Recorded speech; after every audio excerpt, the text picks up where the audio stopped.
உங்க பேங்க் வேலை போயிடுச்சுன்னு எனக்கு தெரியும் தீபக். ஏன் என்கிட்ட மறைக்கிறீங்க? உங்களுக்கு நிறைய கடன் பிரச்சனை இருக்கு. அதெல்லாம் வச்சுக்கிட்டு நீங்க எப்படி உங்க கரியர்ல ஃபோக்கஸ் பண்ண முடியும்? நீங்க இதுல இருந்து எப்படியாச்சும் வெளியே வரணும்னு நான் நினைக்கிறேன். உங்களுக்கு ஹெல்ப் பண்றேன் நானு. இந்த செக்ல நீங்க எவ்வளவு பணம் வேணாலும் ஃபில் பண்ணிக்கோங்க. இந்தாங்க. இல்ல தாரா, என்னால இதை வாங்கிக்க முடியாது.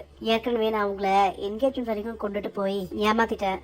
அதுக்கே நான் இன்னி வரைக்கும் ஃபீல் பண்ணிட்டு இருக்கேன். இந்த செக்குனால வேற எதுவும் பிரச்சனை வர வேண்டாம்னு நினைக்கிறேன். நீங்க ஒரு ஃப்ரெண்டா எனக்கு உதவி பண்ணணும்னு நினைக்கிறீங்க. ஆனா எனக்கு இதை வாங்குறதுக்கு மனசு வரல. எப்படியாச்சும் கடன் கொடுத்து தீபக்கை கடன்காரனாக்கி என்னோட கண்ட்ரோலை வச்சுக்கலான்னு பார்த்தா அவன் என் வலையில விழவே மாட்டேங்கிறான்.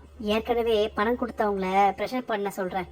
அப்போ அவர் என்கிட்ட வந்துதானே ஆகணும். ஒரு பெரிய லைஃப் தீபக்கு கிடைக்க வேண்டியதா இருந்துச்சு. ஆனா என்னாலதான் அவர் இவ்வளவு கஷ்டப்படுறாரு. எனக்காக யோசிக்க போய் தான் இவ்வளவு பிரச்சனைல அவரு சிக்கிக்கிட்டு இருக்காரு. அதனாலதான் அவர் மேல நான் எப்பயுமே கோவப்படுறேன். தாரா சொன்னதுக்கு அப்புறம் எனக்கு ரொம்ப கஷ்டமா இருக்கு. என்னால ஒருத்தரோட வாழ்க்கை வீணா போகுதுங்கிற பழியெல்லாம் என்னால ஏத்துக்க முடியாது. நீதான் தாராவா?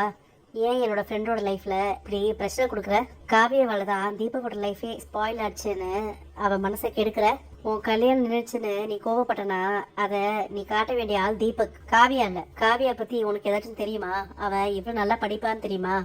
காவியா வேணும்னு அவ கழுத்துல தாலி கட்டினது தீபக். அதனால இனிமேல் என்னவா இருந்தாலும் நீ தீபக் கிட்ட கேளு. இந்த ரேவதிய காவியா கிட்ட இருந்து முதல்ல பிரிக்கணும்.